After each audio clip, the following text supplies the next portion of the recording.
The views and opinions expressed on the following program are those of the host and guests and do not necessarily represent those of any organization, including One Generation Away. The freedom of a people to choose its leaders is the root of liberty. Keep alive this experiment in liberty. Liberty, in case you've forgotten, is the soul's right to breathe. Government should be very minimal in protecting liberty. Peace cannot be purchased at the cost of liberty. The sturdy ground of liberty. Liberty once lost is lost forever. Fight for their liberty and for our security. Guarantees individual liberty. This great republic, born alone in liberty. Liberty. Liberty. Liberty. Liberty. Liberty. Liberty. Liberty. Liberty. Just how much do you want liberty? This is Liberty Nation with Tim Donner, a production of LibertyNation.com. Cutting through the double talk, taking on the topics, going after what the politicians really mean, and making it all clear. For your freedom and your liberty. Liberty Nation with Tim Donner. President Trump and Joe Biden go at it in one final debate. Who won? Who lost? Who knows? With just over a week before an election for the ages. Welcome back into Liberty Nation Radio, a production of LibertyNation.com, as always, and heard from coast to coast on the Radio America Network. The two presidential candidates met in Nashville for one final round of political warfare. We'll bring you the most compelling or significant takeaways on allegations of official corruption by the Biden family, the pandemic, and the future of energy, and how the debate might affect the race down the home stretch. We'll examine the evidence uncovered on the most famous laptop in the world, owned by Biden's son and recovered from a shop in Delaware, and more explosive allegations when we're joined by LibertyNation.com editor-at-large Jim Fite. We will ask the question of whether President Trump is really losing this race, as the mainstream polls suggest. And LibertyNation.com legal affairs editor Scott Cosenza discusses social media censoring of the Biden corruption story and the Supreme Court's refusal to halt the critical battleground state of Pennsylvania from counting ballots for 3 days after Election Day. Say what? Say what? Say what? One more time. We kick things off with our signature segment, Say What, where we roll out a virtual assembly line of wacky, astonishing, damnable, and ultimately revealing things uttered by politicians and the chattering class. Of all the issues debated during the second and final head-to-head clash of the presidential campaign, the one that stirred the greatest anticipation was the growing scandal over the Hunter Biden laptop recovered from a computer shop in Delaware, and the direct accusation by a business partner of the Biden family that Joe Biden got a cut of every deal with foreign interests in return for exerting his influence as vice president. I have not taken a penny from any foreign source ever in my life. I have not taken a single penny from any country whatsoever, ever. There are 50 former national intelligence folks who said that what he's accusing me of is a Russian plant. You mean the laptop is now another Russia hoax? That's exactly what. Is this where you're going? This is where he's going. The laptop is Russia, Gentlemen, Russia. I want to stay on the issue of race. You have to be kidding. Here we go again with Russia.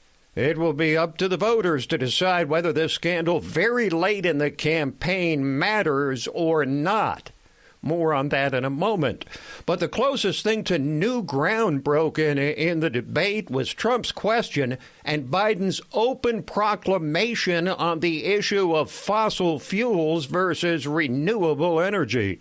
Would he close down the oil industry? Would you close down the oil industry? By the way, I would transition from the oil industry, yes. Oh, I will that's transition. a big statement. It is a big statement. Because I would stop. Why would you do that? Because the oil industry pollutes significantly. It has to be replaced by renewable energy over time. That's maybe the biggest statement in terms of business. That's the biggest statement. Okay. Because basically what he's saying is he is going to destroy the oil industry. Okay. Will you remember that, Texas? Will you remember that, Pennsylvania, Oklahoma? Vice President Biden, let me give you 10 seconds to respond, Ohio. and then I...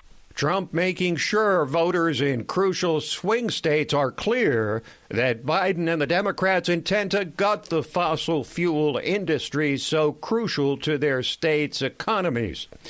But the difference in outlook between the two candidates was arguably the most stark about the pandemic. It will go away, and as I say, we're rounding the turn, we're rounding the corner. It's going away. This is the same fellow who told you this is going to end by Easter last time. This is the same fellow who told you that, don't worry, we're going to end this by the summer. We're about to go into a dark winter. A dark winter. He says that we're learning to live with it. People are learning to die with it. A dark winter. And a dystopian vision of the future, not something ordinarily peddled by a candidate for president. So as the debate fades into the rearview mirror, how long can the elite mainstream media protect Joe Biden from the burgeoning scandal surrounding his family, especially after this bombshell statement right before the debate by one Tony Bubalinski, business partner of the Biden family, which put the lie to Biden's repeated claims that he had nothing to do with his son's overseas businesses and didn't make a dime off them. I'm making this statement to set the record straight about the involvement of the Biden family, Vice President Biden, his brother Jim Biden, and his son Hunter Biden in dealings with the Chinese. I've heard Joe Biden say that he's never discussed business with Hunter. That is false. I have firsthand knowledge about this because I directly dealt with the Biden family, including Joe Biden. I was introduced to Joe Biden by Jim Biden and Hunter Biden. At my approximately hour-long meeting with Joe that night, we discussed the Biden's history, the Biden's family business plans with the Chinese, with which he was plainly familiar, at least at a high level. On May 13, 2017, I received an email concerning allocation of equity, which says 10% held by H for the big guy.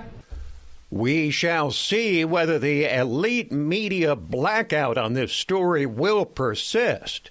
But as bad as the Biden scandal may or may not turn out to be, the brazen censorship by social media of the New York Post story uncovering the scandal was truly breathtaking. And Texas Senator Ted Cruz said it's a 5-alarm fire. And so if any American across the country tried to tweet these stories out, tried to post these stories, big tech blocked the stories. And in fact, they went so far as to block the New York Post, a major media company, from posting their own stories. Cruz and his colleagues are promising to hold hearings and compel testimony from the heads of Facebook and Twitter, promising that the liability protections afforded these big tech companies may soon be in serious danger. We'll talk more about that later on with Scott Cosenza. Earlier in the week, the big gun expected to be pulled out by the Biden campaign entered the fray down the home stretch. Barack Obama, twice elected president and very active on the campaign trail for Hillary Clinton in 2016, and coming out of hiding this time with a virtual appeal to young voters. In times as polarized as these, your vote doesn't just matter. It matters more than ever before.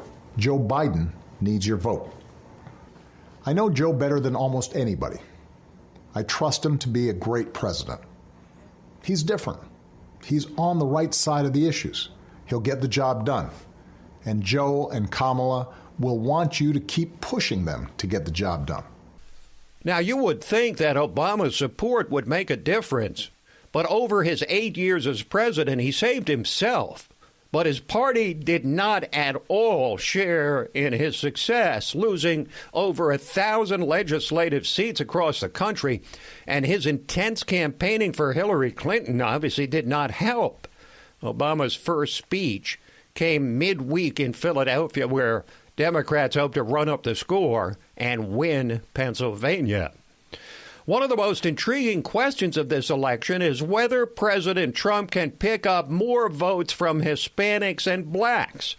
He's made a big-time appeal to the black community, did it again in the second debate, emphasizing record low black unemployment, opportunity zones, his new platinum plan, criminal justice reform, and support for historically black colleges. And he's gotten some help from famous black entertainers, Kanye West, 50 Cent, and the rapper Ice Cube, who was asked by an incredulous Chris Cuomo on CNN how he could possibly work with his president in any way when he rapped about removing Trump just a couple of years ago. Arrest the president. You got the evidence. That is Russian intelligence. Now we see a shift. Now he wants to work with President Trump. I came up with the contract with Black America. Both campaigns contacted me. One campaign said, we love what you have, but let's really dig into it after the election. And one campaign said, we love what you have. Do you mind talking to us about it? And that's what I did. I'm willing to work with both teams, but I'm just working with whoever is willing to work with me.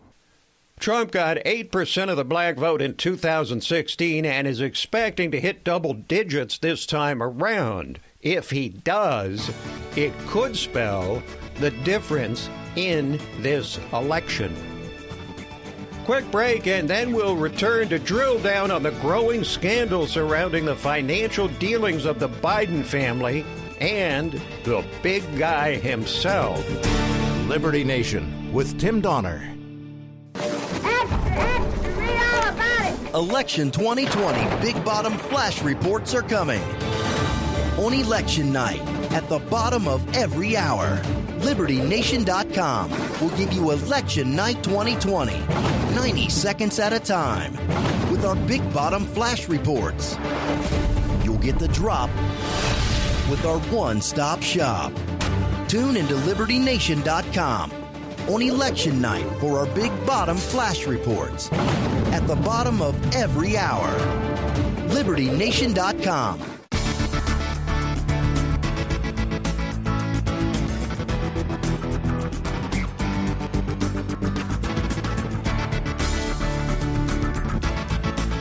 We believe that all men are entitled to the blessings of liberty.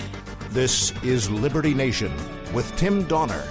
The problem with having a closet full of skeletons is that once a hand or foot falls out and is seen, the rest are sure to be discovered sooner rather than later. When it comes to the Biden family closet, well, this past week of email reveals confirms what many have suspected for years. It's packed full, and try as they might, there's no pawning it off on the Russians. Those the words of Jim Fite, eloquent writer and editor-at-large for LibertyNation.com, who's been digging down deep on the scandal surrounding Hunter Biden, or more precisely the Biden family, spawned by a treasure trove of emails from the son of the Democratic presidential nominee discovered on a laptop left somehow unclaimed at a Delaware computer repair shop. And Jim joins us now with not the spin, but the basics of this and the facts, the things we know to be true or that have not been denied or found to be false. Jim, welcome back to Liberty Nation Radio. Thanks, Tim. Yeah, that skeleton in the closet comparison came as I was watching the drip of emails. It was just one after another. Indeed. So let's start with what's called provenance, or what the police call chain of custody. Can we be all but certain that this is Hunter Biden's laptop, that he was the one who brought it in for repair, and that the emails contained in it, several of which have been released, many of which have been released, are actual emails? Well, there was some question initially, but no one at Liberty Nation has had hands on this laptop or verified the emails. So I can't say, oh, I know 100% it's legitimate. But there's certainly more pointing to it being legitimate than not. Could it possibly be a hoax? Sure, but it would be an incredibly elaborate hoax. This guy in the computer repair shop in Delaware claims that someone claiming to be Hunter Biden dropped this laptop off and for some reason, never came back to pick it up. He gave that to Rudy Giuliani, and he then turned over the laptop to local authorities in Delaware, and they turned it over to the FBI. And then, of course, he also gave copies to the New York Post. Now, what about his signature on the work order at that computer repair shop? Is there any talk that the signature, which has been released, we've seen it in the media, any talk that that was somehow forged or fake? It doesn't seem like it was. And, you know, in those emails, there were several people named, one of whom was Tony Bobulinski. He has since come out, well, since the allegations came out that it was some sort of a Russian disinformation ploy, he, who has served this country in the Navy, came out with a statement in the New York Post saying, hey, look, this is no Russian hoax. All that is true. Do we have any explanation at all for why Hunter Biden would have left a laptop with all those incriminating or damning emails unclaimed for over a year when his father was running for president? It almost seems as if he left it there on purpose. Well, it could be a cry for help situation. We know he was battling addiction, and sometimes people in bad situations do those sort of things to get the attention that they need to get help. On the other hand, you know, some have speculated that maybe it wasn't Hunter Biden himself, but someone in his circle who all of a sudden decided they weren't pals anymore. Oh, I spilled a drink on your laptop. Let me get that fixed for you. A perfect setup. I mean, there's... It seems far less likely that the laptop and emails themselves are fake. And if anything isn't legit, that it would be maybe someone else dropped it off. So go through for us, Jim, as you did in your coverage of this on LibertyNation.com, the email messages which Americans should find the most troubling. Okay, well, to break it down, there's, you know, I've said it, Graham Noble has said it, people in other news outlets have said it. The Hunter Biden's behavior specifically isn't what should alarm the electorate. What should alarm the electorate is that these emails seem to prove that Joe Biden did, in fact, allow his son to sell access to him to foreign influencers. And, you know, as I said in my first piece on this topic, the most important questions we can ask here are, if that's true, what did Joe Biden give them that was worth all those millions of dollars to his son as vice president of the United States? I mean, what could make that much money spent worthwhile? And more relevant to the election itself, as opposed to past deeds, if he was willing to do that under President Obama's nose as the vice president, if assuming all of this is true, then what will he sell our potential enemies as actual president? Hunter Biden's job was to make connections with his father. That was, you know, that's the only thing he brought to the company, really. Jim, thanks for staying on this story. I know you will continue to. I appreciate you joining us. Thank you, Tim.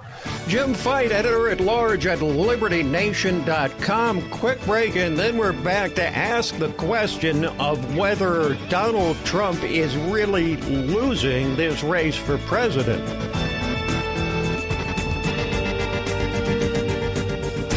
Liberty Nation with Tim Donner.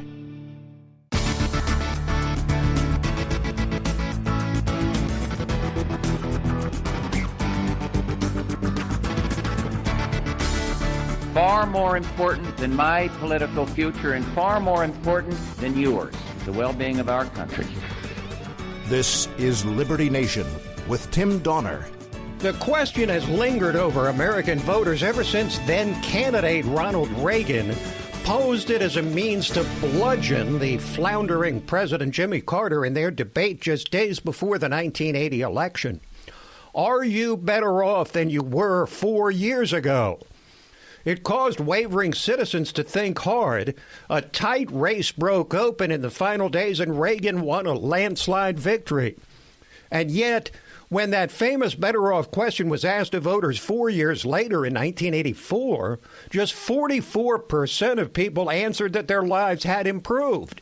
Nevertheless, Reagan was reelected with a second overwhelming victory. When Bill Clinton, George W. Bush, and Barack Obama followed on with their own two-term administrations, they all similarly won re-election with less than 50% of Americans saying they were better off than they were when the first term began. But now comes a recent Gallup poll providing a staggering conclusion entirely at odds with an endless string of polls depicting Trump as an all but certain loser on November 3rd or thereafter.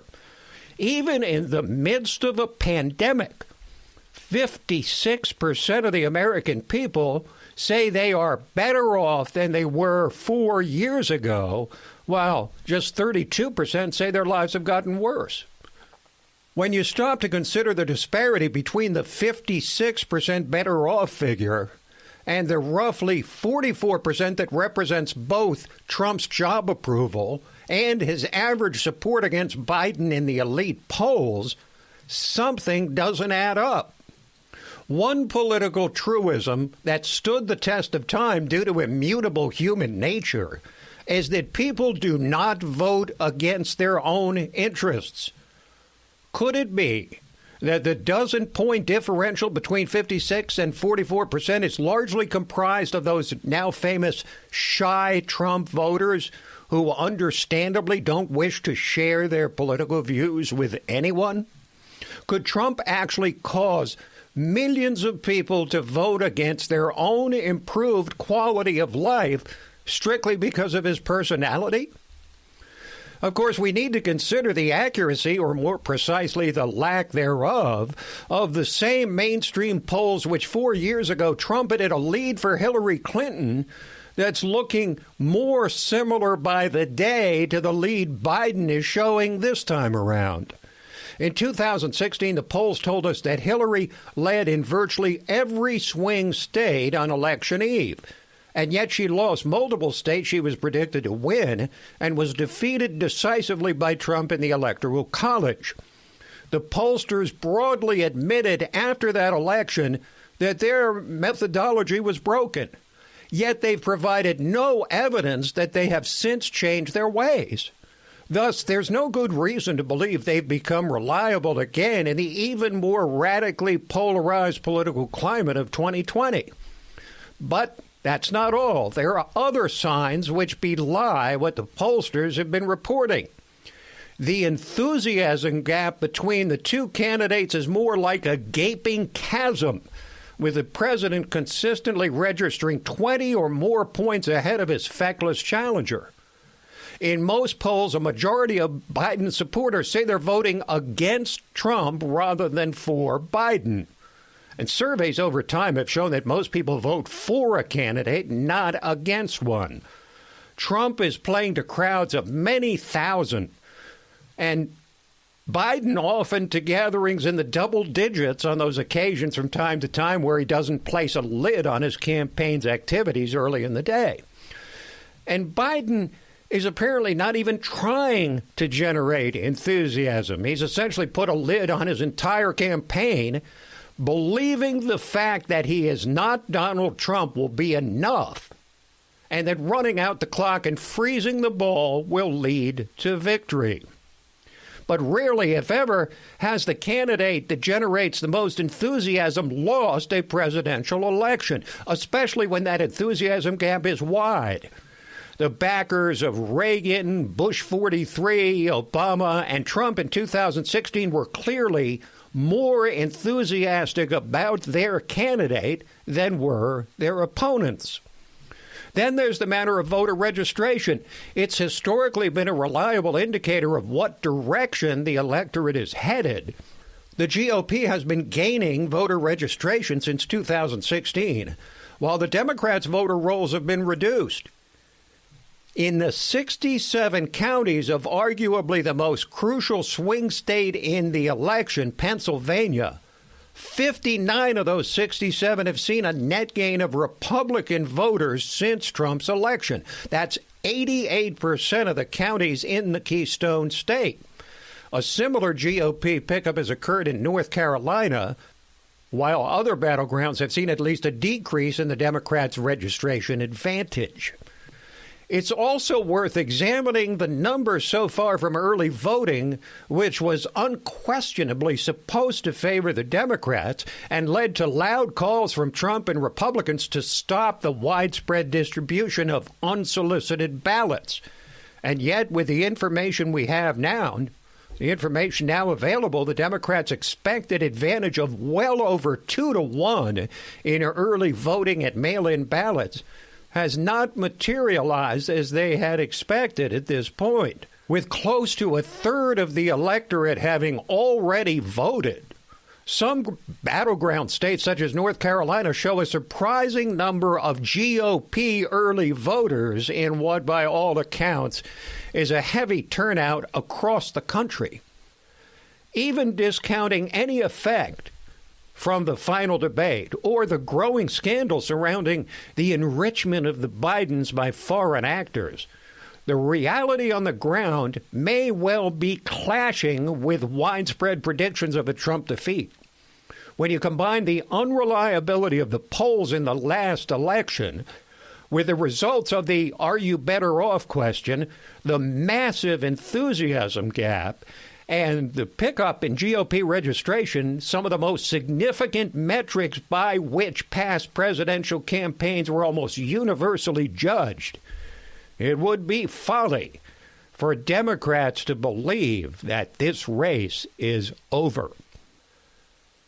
Quick break, and then we're back to discuss the Supreme Court allowing Pennsylvania to keep counting ballots after Election Day, and the censoring of the stories about the scandal surrounding the Biden family on social media, and what Congress intends to do about it. Liberty Nation with Tim Donner. Read all about it. Election 2020 Big Bottom Flash Reports are coming. On election night, at the bottom of every hour, LibertyNation.com will give you Election Night 2020, 90 seconds at a time, with our Big Bottom Flash Reports. You'll get the drop with our one-stop shop. Tune into LibertyNation.com on election night for our Big Bottom Flash Reports, at the bottom of every hour. LibertyNation.com. Stay ahead of the curve with LibertyNation.com. With one click, you get tomorrow's news today with LNTV's Hot Topics and Analysis, Liberty Nation Radio, The Uprising and Rabbit Hole podcasts, and dozens of insightful original articles. While the media establishment giants are sleeping, you can stay ahead of the curve with LibertyNation.com and get tomorrow's news today. LibertyNation.com. And now we have reached the portion of Liberty Nation Radio which we entitle Talkin' Liberty. It is self-explanatory, and let's bring right in our regular contributor, constitutional lawyer, LibertyNation.com legal affairs editor, the man with the longest title in the world, but we prefer to call him our guardian of individual liberty, Scott Cosenza. Welcome back, Scott. Thank you, Tim. Okay, big dust up over the Supreme Court and their refusal to grant an emergency stay, giving Democrats a big victory in Pennsylvania in extending the time in which mail-in ballots can be accepted to 3 days after the election. So my basic question to you, is this constitutional? And is it in concert with Pennsylvania state law as written? Well, the second question is much easier to answer, and it's no. Pennsylvania law requires that ballots, whether absentee or cast in person, be cast or received by the election boards on Election Day.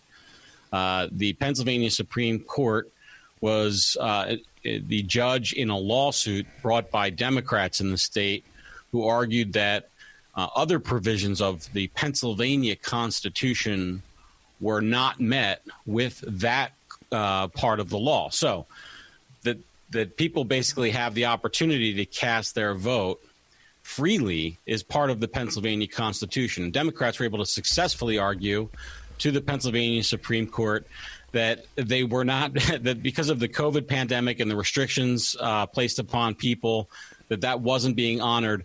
And then one of the ways to remedy that was to extend the deadline. I want to add, Tim, that Pennsylvania Supreme Court has partisan elections for its justices. So justices for that court, they run as a Democrat, typically, or a Republican. And I think it's a 5-2 split right now, Democrats versus Republicans on that court.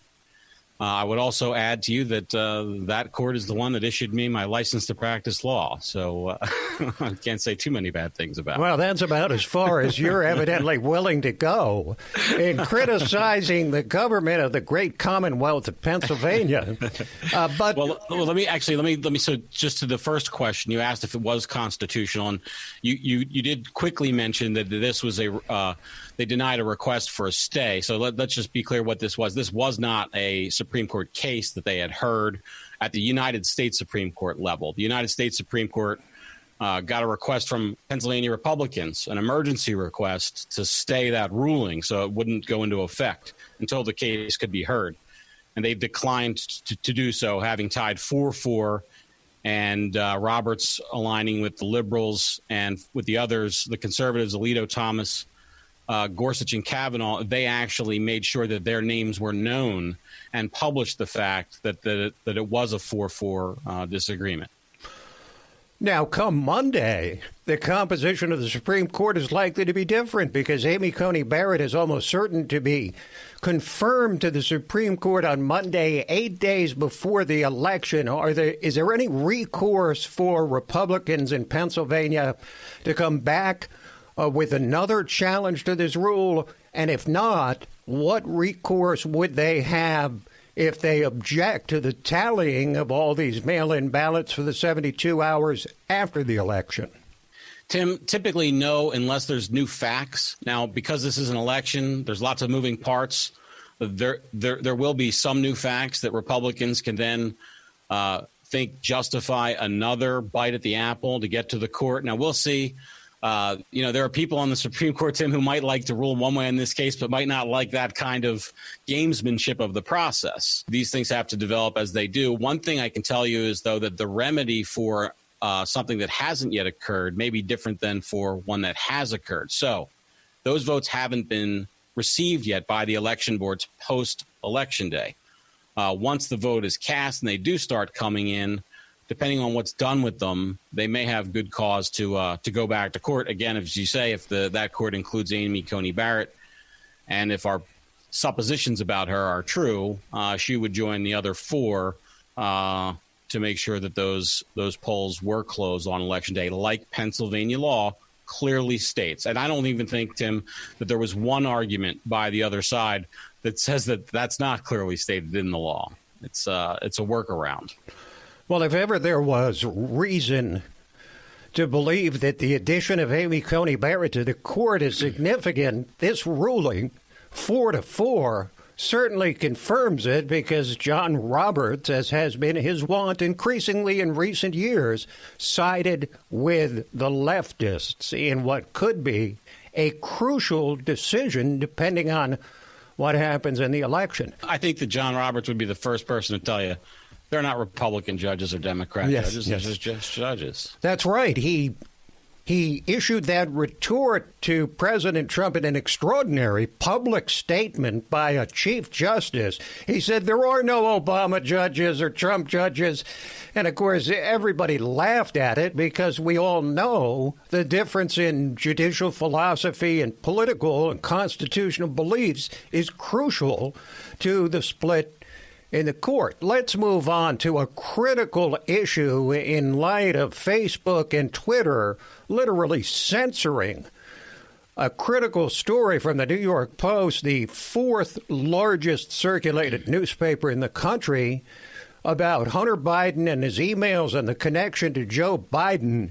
And it's now reached critical mass almost in Congress, where they're citing Section 230 of the Communications Decency Act as potentially no longer being able to protect these large social media organizations. What is Section 230 and what's in jeopardy here? Section 230 has to do with who is declared to be a publisher. And all it does is it grants immunity from being a publisher's status to certain tech companies. So, for instance, YouTube is a perfect example. It relies on user-generated content, the videos that people post on YouTube. If somebody posts a video on YouTube that is defamatory, which is to say they allege certain bad acts were committed by somebody else and that person didn't commit those bad acts. Now, it's one thing if there's sort of public figure exceptions to the law that I know you know, Tim. We won't bore everybody with that for right this second. Let's just say somebody went on a screed against their neighbor who built a fence behind their house that they didn't like, and so they invented a lot of lies about them, sort of a typical neighbory thing, right? Well, if they put that video on YouTube and YouTube allowed it to stay up, the neighbor could sue not just the person who uttered the lies, but YouTube for, quote unquote, publishing those lies. That would mean they are publisher status. Now, before Section 230 was passed, you could either be a publisher or not. And what we mean by that is there was no gray area where you could kind of delete some material or censor some material and not others. But what 230 allowed platforms to do was to say, well, we're going to remove anything that's like totally egregious. So YouTube won't perhaps allow pornography or actual depictions of certain crimes in progress.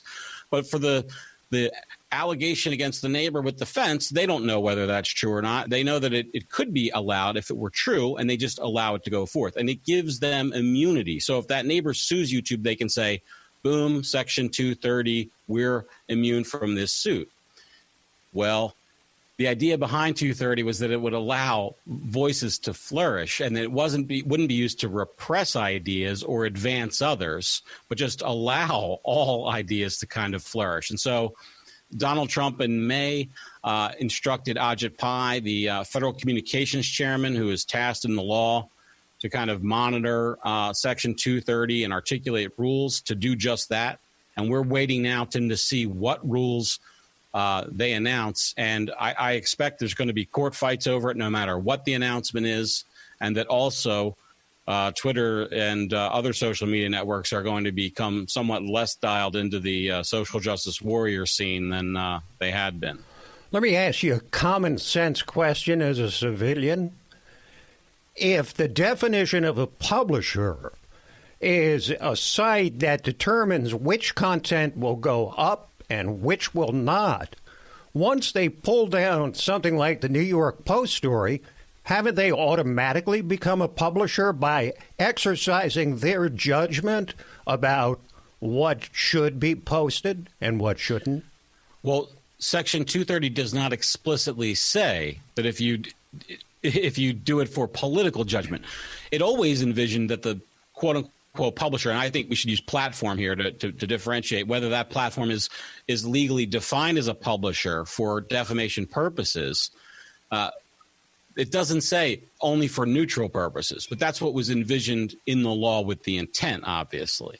So the question is, can the intent be applied to the law? It sort of goes back to, I think, a discussion we had last week about judicial philosophies. Thank you, Scott. Thanks, Tim. Scott Cosenza, LibertyNation.com legal affairs editor. This program, Liberty Nation Radio and LibertyNation.com's own podcast, The Uprising, hosted by Scott, and The Rabbit Hole, Politics and Prose, where past is prologue, with our own Mark Angelides, all available on demand at LibertyNation.com and from fine podcast providers everywhere. So that is it for this week, but we'll be back at you next week, one more time before the election. Till then, this is Tim Donner saying, stand up for liberty. And we'll see you next time on Liberty Nation Radio.